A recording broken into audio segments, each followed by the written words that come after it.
Lotus reality and agro farming వారు premium farm land projects మన పొలం ఫేజ్ 1, 2 మరియు 3 కంప్లీట్ చేసుకొని మన పొలం phase 4 Wasar village at Narayana Khed లో ఆగస్టు 15 ఇండిపెండెన్స్ డే రోజు గ్రాండ్ లాంచ్ చేయడం జరుగుతోంది.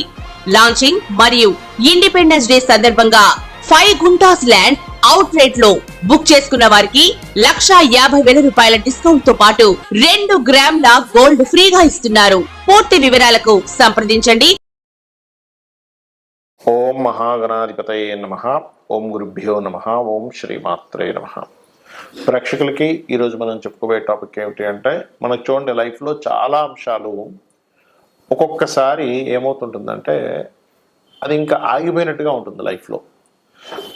అది మన పర్సనల్ ఎదుగుదల కానివ్వండి, ధన సంబంధించిన విషయం కానివ్వండి, లేనట్లయితే పిల్లలకు కొంతమంది చదువుకు సంబంధించిన విషయం కానివ్వండి, అదేవిధంగా వివాహం కావచ్చు, ఉద్యోగం కావచ్చు, వ్యాపారం కావచ్చు, స్ట్రక్ అయిపోయినట్టుగా ఉంటుంది.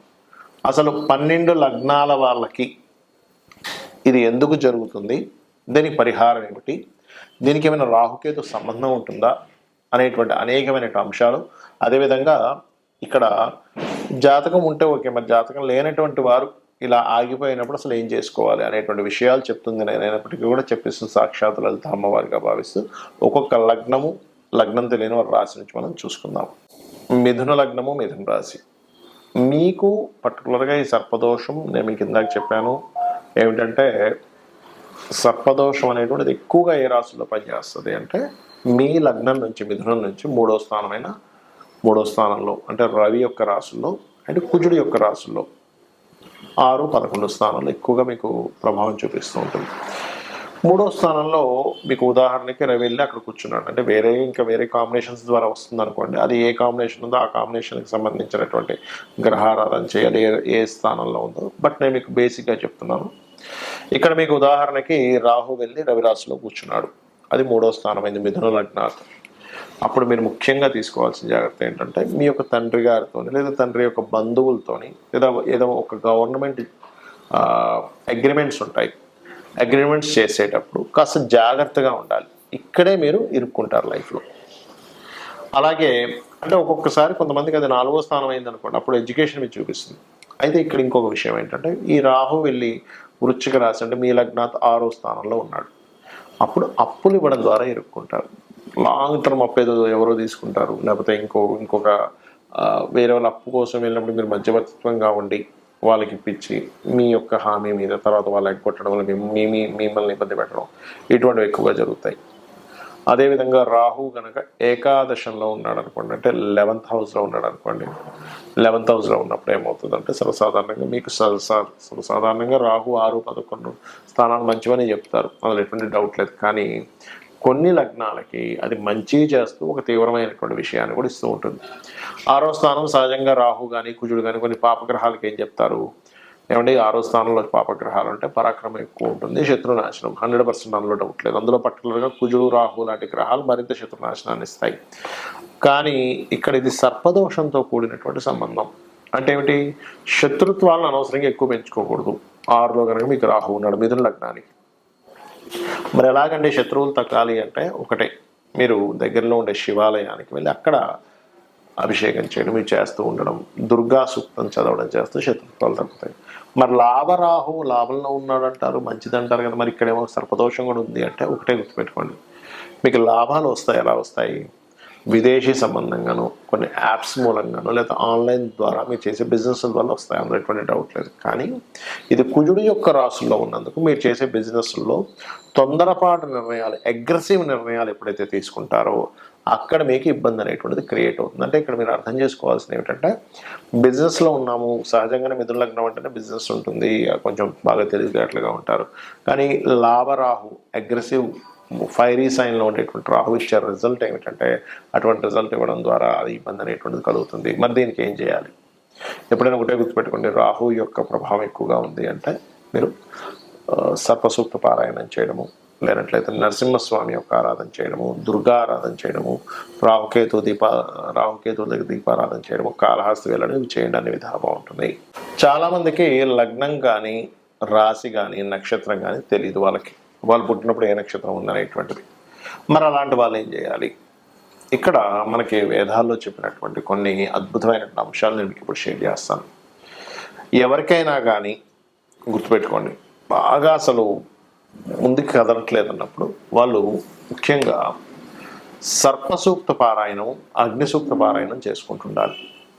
ఇది పారాయణం అంటే వినడం కానీ, లేకపోతే ఇంట్లో పారాయణం చేసి అభిషేకం చేయడము, ఇట్లా రకరకాలు ఉంటాయి, హోమం చేయడం. అంత చేయలేము అనుకునేటువంటి వారు చాలా సింపుల్ రెమెడీ ఒకటి చెప్తాను. మీకు దగ్గరలో ఆలయాలు ఉంటాయి, అందులో రావి చెట్టు ఉంటుంది. ఆ రావి చెట్టు కిందని సర్ప ప్రతిష్ఠ చేసిన ఉంటాయి. అక్కడికి వెళ్ళి చక్కగా మీరు ఒక చెంబులో, అది రాగి చెంబు కానివ్వండి, స్టీల్ చెంబు కానివ్వండి, ఏదైనా చెంబు కావచ్చు, దాంట్లో వాటర్ చక్కగా నిండుగా పోసుకొని అందులో పసుపు, గంధము, ఇంకా ఎక్కువగా తీవ్రంగా ఉంటే కొంత కుంకుమ కూడా వేసి ఆ చెంబును పట్టుకొని ఆ రావి చెట్టు చుట్టూ ప్రదక్షిణం చేయండి. ప్రదక్షిణం చేసి దాని తర్వాత ఆ నీటిని ఆ మొదల్లో, రావి చెట్టు మొదల్లో వేయచ్చు, లేదా అక్కడ ఏదైనా సర్ప ప్రతిష్ఠ చేస్తున్నట్లయితే వాటి మీద కూడా వేయవచ్చు. దీంతో పాటు ఇంకొక పని చేయాలి. ఏమిటది అంటే, ముఖ్యంగా 4 గ్రహాలు ఏమిటవి?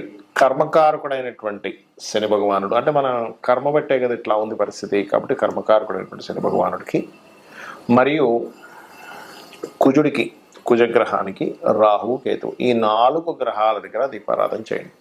అలా కాదండి, నా పర్సనల్ చార్ట్ పరంగా ఇలా ఉంది కాబట్టి ఆ ఫలానా గ్రహానికి, that is different. Me personal chart ఉంటే మీ పర్సనల్ చార్ట్లో అసలు ఏ ప్లానెట్ అక్కడ రిజల్ట్స్ ఇస్తుంది, దానికి దానం చేయాలా, చాంటింగ్ చేసుకోవాలా, లేనట్లయితే దానికి సంబంధించినటువంటిది ఏదైనా ఫుడ్.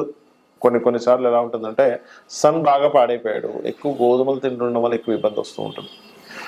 అట్లా ఒక్కోసారి రెడ్ కలర్స్ వేసుకోవడం వల్ల, ఆరెంజ్ కలర్స్ వేసుకోవడం వల్ల ఇబ్బంది వస్తూ ఉంటుంది. ఆ రకంగా ఏంటంటే, ఒక ప్లానెట్ పాడయ్యాడు అనుకోండి, మీ జన్మజాతకంలో చిన్న ఎగ్జాంపుల్ చెప్తాను. సన్ పాడయ్యాడు, orange colour dresses important works వెళ్ళినప్పుడు వేసుకోకండి. ఇప్పుడు ఎట్లా అంటే, న్యాచురల్గా రెగ్యులర్గా వేసుకోవచ్చు. రెగ్యులర్గా ఇంట్లో తిరుగుతుంటాము, వేరే పనులకు వెళ్తుంటాం, అలాగే ఇంపార్టెంట్ అనే అగ్రిమెంట్, లేదా ఒక పెళ్లి చూపులు, లేనట్లయితే ఒక సంథింగ్, ఒక మాట్లాడుకోబోతున్నాం, ఒక డీల్ చేయబోతున్నాం, అలాంటప్పుడు సన్ పాడైతే ఆరెంజ్ వేసుకోకండి. అలాగే మూన్ పాడయ్యాడు, వైట్ కలర్ వేసుకోకండి. మార్స్ రెడ్ కలర్, మెర్క్యూరీ అంటే బుధుడు గ్రీన్ కలర్, మార్స్ అంటే కుజుడు, మెర్క్యూరీ అంటే బుధుడు. అదేవిధంగా గురువు క్రీమ్ ఆర్ ఎల్లోయిష్ కలర్స్ లేదా గోల్డెనిష్ కలర్స్, శుక్రుడు again white colour, Rahu cement colour అంటే యాష్ కలర్ అంటారు, కేతు మిక్స్డ్ కలర్స్లా ఉంటుంది, పువ్వులుగా. ఇవి ఎప్పుడు మీరు పర్టికులర్గా ఒక పని మీద, ఇది చాలా ఇంపార్టెంట్, లైఫ్లో నా లైఫ్ టర్న్ అవుతుంది ఇక్కడ అనుకునేటప్పుడు వెళ్ళినప్పుడు, మీకు ఫలానా ప్లానెట్స్ పాడైతే ఆ కలర్స్ వాడకండి. అదేవిధంగా ప్లానెట్ బాగుంటుంది కొంతమందికి, అంటే జూపిటర్ ఓన్ హౌస్లో ఉన్నాడండి, నాకు వీనస్ ఓన్ హౌస్లో ఉన్నాడండి, నాకు మూన్ ఓన్ హౌస్లో ఉన్నాడు, పాపగ్రహాల మధ్యలో లేడు, శుభగ్రహాల మధ్యలో ఉన్నా అంటాం. అలాంటప్పుడు ఇందాక నేను ఏవైతే అవాయిడ్ చేయమన్నానో ఆ కలర్స్ ఇంపార్టెంట్ టైంలో వేసుకోండి, అప్పుడు మీకు పాజిటివ్ జరుగుతుంది. ఇది పర్టికులర్గా గుర్తుపెట్టుకోండి. అలాగే ఇక్కడ ఏదో సర్పదోషం ఉందనో, లేకపోతే ఇంకోటి ఏదో ఎల్నాడు శని ఉందనో, లేకపోతే ఇంకోటి ఏదో ఉందనో, ఎక్కువగా దాని గురించి ఆలోచిస్తే తీవ్రంగా ఉండకండి. ఎందుకంటే ఈ గ్రహాలు అనేటువంటి మనుషుల మీద పగపట్టవు, గుర్తుపెట్టుకోండి. ఇది కేవలం మనం పాస్ట్ లైఫ్లో చేసుకున్న కర్మ. అంటే ఇంకా సింపుల్గా చెప్పాలంటే, ఒక లోన్ తీసుకున్నాము, లోన్ తీసుకొని బ్యాంక్ దగ్గర తీసుకున్నప్పుడు వాడు ఫోన్ చేస్తాడు, లేదా ఎప్పుడు కడతారండి అని ఫోన్ అడుగుతాడు. అంత మాత్రం చేత బ్యాంకు వాడు మన మీద ఏదో పగున్నట్టు కాదు కదా. మీరు లోన్ తీసుకున్నారు, ఆ లోన్ కట్టమని అడుగుతున్నాడు బ్యాంక్ వ్యక్తి, మీరు కడతారు, క్లియర్. అలాగే పూర్వజన్మలో చేసినటువంటి మంచి కర్మలు ఉంటాయి, బ్యాడ్ కర్మలు ఉంటాయి, అందరికీ ఉంటుంది, భూమి మీద పుట్టిన ప్రతి ప్రాణికి ఉంటుంది. అలా ఆ కర్మ అక్కడికి వచ్చి మీకు ఈ కర్మ నువ్వు తీర్చుకో అంటుంది. అంటే అలాగా ఒక్కోసారి చిన్నపిల్లవాడికి వచ్చింది ఎడ్యుకేషన్ రిలేటెడ్ కర్మ బాగాలేదు, అప్పుడు ఆ ఎడ్యుకేషన్ రిలేటెడ్ సంబంధంగానే స్ట్రెస్ అవుతూ ఉంటాడు మాటికి.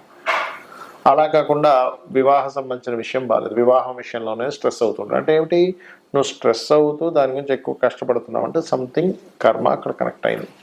ఇక్కడ మేజర్గా కొన్ని చెప్పాలంటే, వివాహం అవ్వట్లేదు, మీరేం బాధపడక్కర్లేదు. వివాహానికి సంబంధించిన ఒక మంత్రం, ఓం కామేశబద్ధ మాంగళ్య సూత్ర శోభిత కందర. లేదంటే బిజినెస్ సక్సెస్ అవ్వట్లేదు, ఓం ఇంద్రగోప పరిక్షిప్త స్మరతూనా భజంగికాయే నమః. అలా కాదండి, జాబే రావట్లేదు నాకు అని అనుకుంటే గనక మీరు చేయవలసింది ఓం మాణిక్య మకుటాకార జానుద్వయ విరాజితాయే నమః చేసుకోవచ్చు, లేదా ఓం శ్రీమాత శ్రీ మహారాజ్ని శ్రీమత్ సింహాసనేశ్వరి నమః చేసుకోవచ్చు. ఇంకొంతమందికి హెల్త్ ఇబ్బంది ఉంటుంది, అంటే వారికి ఓం సర్వవ్యాధి ప్రశమని సర్వమృత్యు నివారణి అగ్రగణ్య అచింత్య రూప కలికల్మషనాశిని నమః చేసుకోవచ్చు. ఇలాగా ఒకటి రెండు కాదు, మనకి లలితా సహస్రనామాలలో అనేకమైనటువంటి నామాలు, ఒక్కొక్క నామం ఒక అద్భుతం. అక్కడ చెప్పాలంటే మీరు ఎప్పుడైతే చాంటింగ్ చేస్తూ ఉంటారో, ముఖ్యంగా లలితా సహస్రనామాలకి పాపాన్ని దగ్ధం చేసేటువంటి శక్తి ఉంది. మనం ఏ మంత్రం చేస్తున్నామో దానికి పాపాన్ని దగ్ధం చేసే శక్తి ఉండదు అంత తొందరగా, కానీ లలితాసహస్రనామాలకి ఎక్కువగా ఉంటుంది. లలితాసహస్రనామాలు చేసుకోవడం ద్వారా, సూర్య నమస్కారాలు చేయడం ద్వారా, ఏదైనా ఆలయానికి వెళ్ళి అక్కడ మీరు ఏదైనా సేవ చేయడం ద్వారా ఖచ్చితంగా దగ్ధం అవుతుంది. కాబట్టి చేయండి. అలాగే దీంతో పాటు మరొక విషయం ఏంటంటే, మీకు ఏ ప్లానెట్ అయితే పాడైందో బాగా, ఏ రోజుల్లో అయితే మీకు ఎక్కువ ఇబ్బందులు కలుగుతున్నాయో ఆ రోజులు పర్టికులర్గా ఒంటిపూట ఉండండి. అంటే ఒంటిపూట అంటే తెలుసు కదా మీకు, పొద్దున్న తినకుండా మధ్యాహ్నము సాయంత్రము తింటుంటారు కొంతమంది. కానీ ఉపవాసం, కంప్లీట్ ఉపవాసం మాత్రం మీరు ఏకాదశి రోజు మాత్రమే చేయండి. శాస్త్రాల్లో మనకి ఏకాదశి ఉపవాసం వల్ల విష్ణువు ఆ ఉపవాసానికి సంబంధించినటువంటి తీసుకొని మనకి ఈ రోగ సంబంధించినవి రాకుండాను, రుణ సంబంధించినవి రాకుండాను, శత్రు సంబంధించినవి రాకుండాను ఆపుతూ ఉంటాడు ఆయన. అంటే రోగ శత్రువులు తగ్గుతారు ఏకాదశి ఉపవాసం చేస్తే. దాని మీద ఒక వ్యక్తి జపాన్లో రీసెర్చ్ కూడా చేసి ఇలా రోగాలు తగ్గడానికి ఉంది అని చెప్పడం కూడా జరిగింది. మనం సో దాన్ని ఎంత పాటిస్తే అంత మంచిది. అదేవిధంగా ఇక్కడ మరొక విషయం ఏంటంటే, మీరు ఏదైనా ఒక మంత్రం చేసేటప్పుడు చాలామంది నన్ను అడుగుతూ ఉంటారు, ఏమండి మీరు ఇప్పుడు ఈ మంత్రం చెప్పారు ఎంతసేపు చేయాలి? మినిమం 40 to 45 మినిట్స్ ఖచ్చితంగా చేయాలి. చాలామంది ఏం చేస్తారంటే కౌంటింగ్ చేసుకుంటూ ఉంటారు. కౌంటింగ్ చేసుకోకుండా అంతగా మీకు జపమాలతో చేయాలి అనుకుంటే పగడపు జపమాల దాచిపెట్టుకొని, అంటే బయటికి ఓపెన్గా పెట్టుకొని చేయకూడదు, ఏదైనా లోపల పెట్టుకొని జపమాల చేయాలి.